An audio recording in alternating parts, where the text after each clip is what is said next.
Hi, my name is Rabbi Yosef Tropper, and I thank you so much for joining. This week's Parsha is Parshas Shoftim, and the topic is sharp and wise. And the purpose of this segment is to provide a short and thought-provoking idea on the Parsha. We find in this week's Parsha the laws about judges, and we are told that there's a concept called bribery, shochad, and a judge is prohibited from taking bribery. And the Gemara in Kesubas tells us that when someone takes bribery from another person, that unites them, and it makes it that this judge is now incapable of rendering a proper judgment, because the word shochad means shehu chad, they become one. It unites you with the person that bribed you, and it's impossible to remain objective after that. And when our pasuk in this week's parsha describes this prohibition, it says a very interesting phraseology. In Parshas Shoftim, which is Devarim, Perek Tes Zayin, Pasuk Yud Tes, it tells us, "V'lo sikach shochad," you're not allowed to take bribery, "Ki ha-shochad ya'aver einei chachamim," because shochad will make blind the eyes of wise people. That's the expression that's used. However, the only other time that we find this prohibition in the Torah is in Parshas Mishpatim. And there, it uses a different phrase. There it says, "V'shochad lo sikach," you shouldn't take shochad, "Ki ha-shochad ya'aver pikchem," because bribery will blind, pikeach means sharp people. So why is it that over here they're called chachamim and there they're called pikchem? Is there a difference? Obviously, whenever the Torah uses different words, it's to teach us a lesson. The Vilna Gaon says a beautiful answer.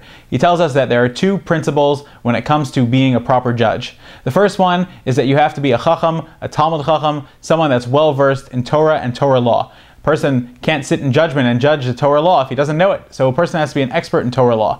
The second requirement for being a judge is that he has to be worldly and know what's going on in the world, because he has to deal with witnesses and he has to be able to ask questions when things don't sound correct and have street smarts to be able to read, is this witness telling the truth? Is there something suspicious that needs to be investigated further? So he has to have street smarts. And therefore, these two psukim are referring to those things. In our pasuk, it tells us that the shochad blinds the eyes of the chacham. That refers to the Talmud chacham, the person who is well-versed in Torah knowledge.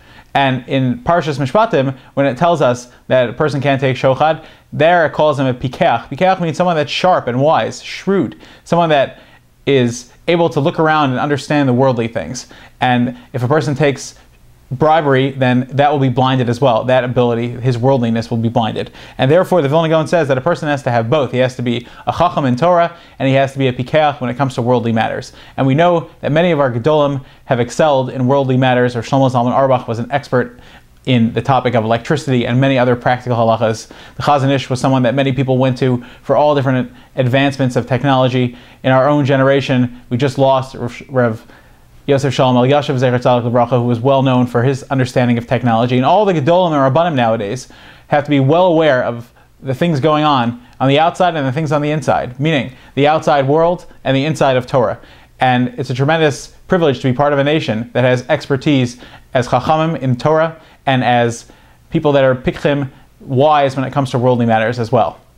And one of the last things I'd like to leave off with is that it says the word einei chachamim, the eyes of the wise men, the eyes of the Talmid Chachamim. But it doesn't say the word einei when it talks about the worldliness. It just says pikchem, wise. And I think that the pshat is that the Chachamim are einei ha'eda, they're our eyes and our guidance. And it's so important to see them as that and to see their guidance. And the most important part and the most important ability that they have is to guide us through the ways of the Torah, and also to be worldly and be able to know and funnel that knowledge together to give us the most practical advice. I thank you so much for listening, and questions, comments, and sponsorships are welcome. Thank you. Have a good Shabbos.